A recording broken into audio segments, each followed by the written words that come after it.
Hi friends, hello అండి, welcome back to our channel. కోటి దీపోత్సవం అయితే డే 4కి వచ్చేసాం మనము. అసలు చాలా అంటే చాలా బాగా జరిగింది అక్కడ. ఆ రోజు ఏంటంటే ఒక స్పెషల్ అండి. చీఫ్ గెస్ట్గా మాత్రం అక్కడ గెస్ట్గా మాత్రం సీఎం రేవంత్ రెడ్డి గారు అయితే వచ్చారండి. ప్రదోషకాలం అభిషేకం అయితే జరుగుతుంది అక్కడ. ఎంత బాగా జరిగిందో అండి అసలు. ప్రదోషకాలం అభిషేకం మాత్రం చాలా అంటే చాలా బాగా జరిగింది. అక్కడ గోల్డ్ కలర్ శివలింగం అండి. అసలు ఎంత కన్నుల పండుగ జరిగిందో అండి. అసలు చాలా అంటే చాలా బాగుంది. అసలు నా ఎంత పాజిటివ్ వైబ్స్ అండి. ఆ కోటి దీపోత్సవానికి వెళ్తే మాత్రం చాలా అంటే చాలా పాజిటివ్ వైబ్స్, చాలా బాగా అనిపించింది అండి. నాకైతే చాలా బాగుంది. ఎంతైనా అసలు కోటి దీపోత్సవమే కదా.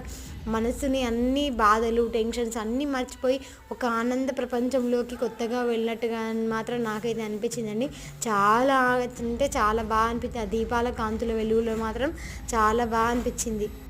ఆ దీపాల వెలుగుల్లో అయితే అన్నీ మర్చిపోయి అసలు ఆ కోటి దీపోత్సవం వేడుక అయితే అంగరంగ వైభవంగా జరిగింది. మన హైదరాబాద్లో ఇలాంటి గొప్ప జరగడం మాత్రం చాలా అంటే చాలా బాగుంది. మేమైతే చాలా ఎంజాయ్ చేసామండి. భక్తి పరవశంతో మా ప్రాణం అయితే అబ్బా అనిపించిందండి. చాలా అంటే చాలా బాగుంది. ఎవరికన్నా వెళ్ళాలి అంటే కనుక మన హైదరాబాద్లోనే కదా, ఎక్కడో కాదు కదా.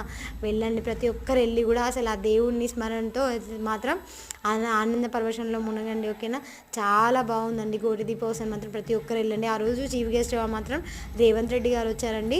అసలు చాలా బాగా అనిపించింది. ఓకేనా, ఫుల్ స్ట్రిక్ట్గా కూడా ఉండే ఆ రోజు. మేము వెళ్ళిన రోజు అయితే సాటర్డే రోజు చాలా బాగా జరిగిందండి మొత్తానికైతే. ఓకేనా, చూడండి అసలు వాళ్ళ వైఫ్ కూడా వచ్చారండి. చాలా బాగా జరిగింది కోటి దీపోత్సవం అయితే. బాయ్ అండి. Please do like, share, comment me.